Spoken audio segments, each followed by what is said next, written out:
Sabahınız xeyirli, gününüz uğurlu olsun əziz və dəyərli dostlar. Hər bir kəsə xoş və mənalı gün yaşamağı arzu edirəm. Bu günləri dekabr ayının 13-cü tarixlər ayının 13-cünü göstərir. Hal-hazırda ölkə ərazisində gözəl hava şəraiti var. Bir sıra bölgələrdə hal-hazırda bilirəm bir çox insanları nə düşündürür və o sualları canlı yayımda gəlib yazacaqsınız. Məsələ nədən gedir? Qardaş, bəs deyirdin ki, hava şəraiti göstərir. Ha, çöldə günəşli hava şəraiti var, isti var. Olsun. Bu fikirdə olan insanları canlı yayımda gözləyirəm. Sizləri xüsusilə salamlayıram.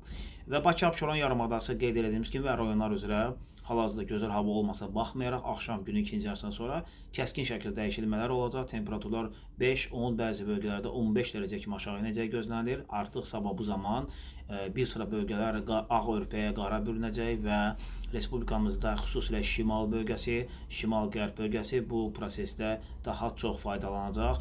Cənubda isə yalnız leyk və yardımlı faydalanacaq. Bakı və Abşeron yarımadası və Sumqayıtın isə yüksək ərazilərinə prosesdən asılı olaraq sulu qar və qar ehtimalı var. Ola bilər ki, bir qədər də proses güclənərsə, bəzi yerlərdə cüzi miqdarda bir örtük yarana bilər. Bizləri izləməyi unutmayın dəyərli dostlar. Digər soyuq hava dalğaları haqqında məlumatlarımız olacaq və 3-cü 10 günlükdə 2 mühüm soyuq və sərt hava dalğası var. Yəni bunlar gələrsə əgər artıq bütöv ölkə üzrə qar yaranar.